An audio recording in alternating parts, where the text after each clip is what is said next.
I'm a man, wealth and taste. Hey, nobody watches one of these videos to hear me sing, so that's all I'm going to do. Why am I playing the Rolling Stones? Well, I'm going tomorrow night, Gillette Stadium, and I saw them for the first time 49 years ago in 1975. I then took my daughter in 97 when she was 7, and we are taking 4 generations now. I'm taking my dad, who took me in 75, all the way down to my 5, almost 6-year-old granddaughter. So we're pretty excited. So this is going to be a Rolling Stones themed demo. Hey, it's Brian up here in Kingfield, Maine. I have got another one to show this morning, demo video for this guitar. This is a 1967 Harmony Sovereign H1203. This is a solid spruce top, mahogany back and sides. Originally a ladder braced model. It's a 000 OM size, and they did these with a ladder bracing. Now, I get lots of comments from people saying, why do you convert them? Ladder bracing has its own sound. It punches through the mix better, it records better, etc., etc. And I agree with all that. I love ladder brace guitars. I've got a 38 Recording King that I absolutely love, made by Gibson. It's got that Robert Johnson 78 RPM blues bark that you just die for. However, I think there's a reason that Martin and Gibson, everybody went to X bracing. It increases the sustain. You get some more low end. For an all-around guitar that someone's going to play as their primary player, I think it just gives you a better all-around usage. To say nothing of the stability enhancements. The tops stay nice and flat. Most of the ladder brace ones tend to have some bellying after a little bit of time.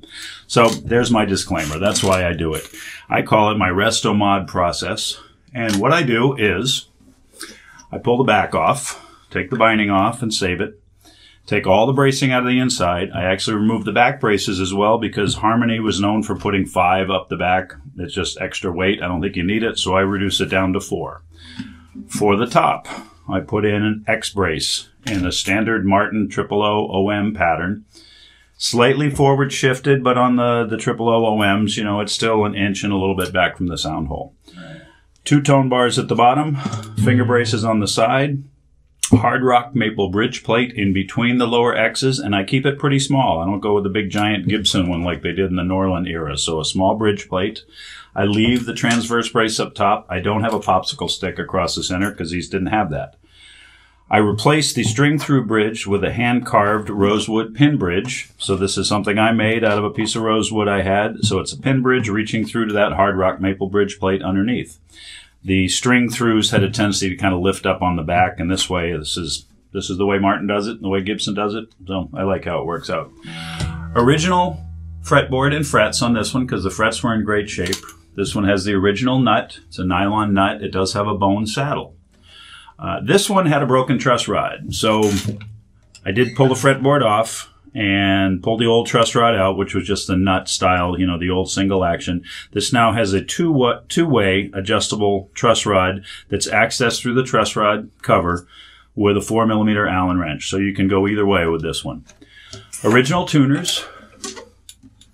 They've been lubed up and cleaned up.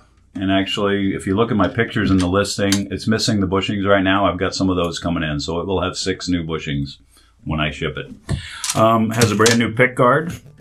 Very minor fret dressing and polishing. Cleaned up the fretboard a little bit, but didn't do much with it. Also didn't do a whole lot with the patina of the guitar. If you look at that, and I described it in the listing, it's got some really pretty kind of spidery looking finish crazing. Just the old streaky darkish lines. It just looks gorgeous. It looks its age. You know, this is an almost 60-year-old guitar. Back and sides, I left alone. No refinishing. I do have some finish cracks up here, some very small ones. When I pull the backs off of these, some of them come right off real easy. The ones with the red glue seem to pop out real simple. This one gave me a little bit more of a battle. So there are a couple of areas, and I tried to list them in the pictures as well, where when I put it all back together, you can kind of see just a little crustiness along the edge of the binding. That's probably the worst one right there. But the finish was in such good shape and relatively crack-free that I did not want to do a complete refinish on this one for the back and sides or the top. Top has absolutely no cracks. So this is a nice clean guitar. These Harmony Sovereigns are solid wood, solid mahogany, solid spruce. So it's basically like a Martin 00018, but at considerably less of a cost than the 67 Martin 00018 would be. And I just love the sound. They've got a really nice ring. Sustain is wonderful.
Told you we were going to do stones today.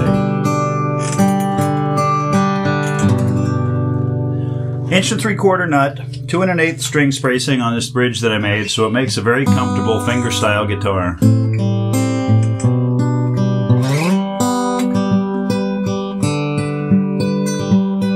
Alright, that's not the Stones.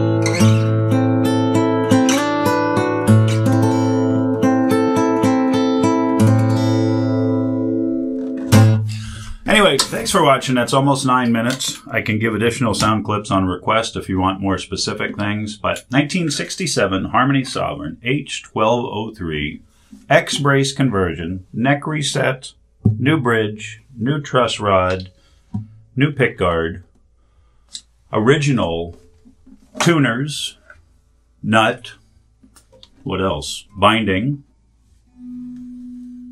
All solid wood, all American made, almost 60-year-old guitar. Great way to own an American classic. Thanks a lot for watching.